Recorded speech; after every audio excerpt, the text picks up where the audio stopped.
हमारे देश में गर्मी का जो लेवल है वो दिन ब दिन बढ़ता जा रहा है। 40 पार हो चुका है, 45 डिग्री सेल्सियस भी पार हो चुका है। इसलिए इस कंडीशन में जो एडवोकेट का जो ड्रेस कोड है वो क्या सूटेबल है, इस विषय में हम लोग आज इस वीडियो में चर्चा करने वाले हैं। इस विषय को लेकर सुप्रीम कोर्ट में एक बहुत ही बड़ा केस हुआ है।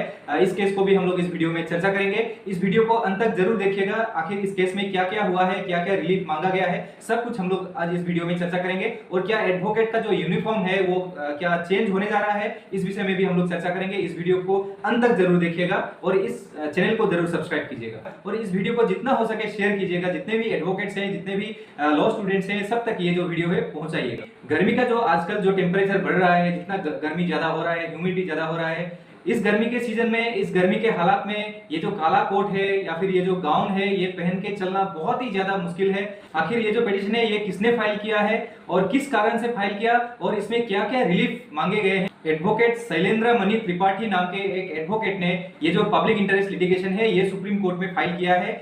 जो एडवोकेट हैं उनके ड्रेस कोड को लेकर। एडवोकेट का जो ड्रेस कोड है वो वर्किंग प्लेस के लिए अनसेफ है बोलकर इस पिटीशन में मेंशन किया गया है, क्योंकि जो समर सीजन होता है उसमें बहुत ही ज्यादा गर्मी पड़ती है। इस कारण से ये जो ड्रेस कोड है ये सुइटेबल नहीं है। इसलिए अनसेफ वर्किंग कंडीशन में एडवोकेट लोगों को काम करना पड़ता है। इसलिए ये जो ड्रेस कोड है ये हम लोग का जो राइट है work in a safe work place बोलकर उस राइट को वायलेट करता है, उस अधिकार को वायलेट कर रहा है। इस कारण से ये जो ड्रेस कोड है, एडवोकेट एक्ट में जो ड्रेस कोड दिया गया है स्पेशली समर सीजन के लिए, ये जो ड्रेस कोड है इसको चेंज करना चाहिए बोलकर एक पिटीशन फाइल करते हैं। इस पिटीशन के द्वारा 3 मेन रिलीफ मांगे गए हैं सुप्रीम कोर्ट पे।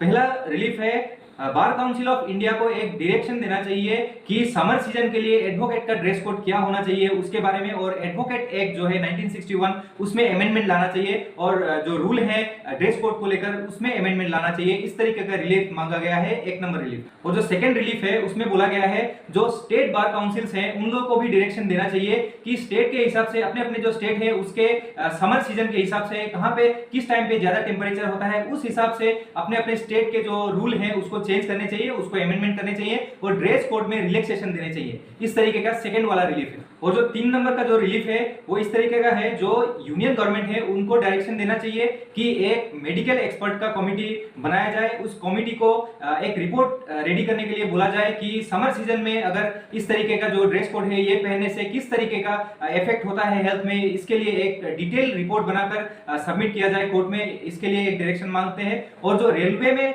टीटीई का जो काम करते हैं उनका भी जो ड्रेस कोड है उसके बारे में भी मेडिकल एक्सपर्ट से एक रिपोर्ट मांगा जाए। इस तरीके का 3 नंबर वाला जो रिलीफ है वो मांगा गया है। इस पिटीशन में और भी बहुत सारे बातें बोले गए हैं, जैसे कि ये जो ड्रेस कोड है ये ब्रिटिश इंडिया का टाइम का ये ड्रेस कोड है, क्योंकि ब्रिटिश जो होते हैं वो ठंडी जगह से आए हुए व्यक्ति हैं। इसलिए उन लोग को ये जो गर्म कपड़ा है, ब्लैक कोट जो है या फिर गाउन जो है वो पहन के वो लोग कंफर्टेबली काम करते थे। इस कारण से हम लोग के जो इंडियन है, इंडियन वेदर में, इंडियन कंडीशन में ब्रिटिश लोगों का जो ड्रेस कोड था वो सुइटेबल नहीं हो सकता है। इस तरीके का बात भी इस पिटीशन में बोला गया है। इस पिटीशन के ऊपर हियरिंग होने बाकी है। हियरिंग होने के बाद कोर्ट क्या फैसला सुनाती है ये बहुत ही बड़ी बात है। और आपका इस विषय में आपका कहना क्या है, इस बारे में आप लोग कमेंट के थ्रू जरूर बताइएगा। ये जो ड्रेस कोड है एडवोकेट का ये चेंज होना चाहिए या फिर नहीं होना चाहिए, इस बारे में जरूर कमेंट के थ्रू आप लोग बोलिएगा।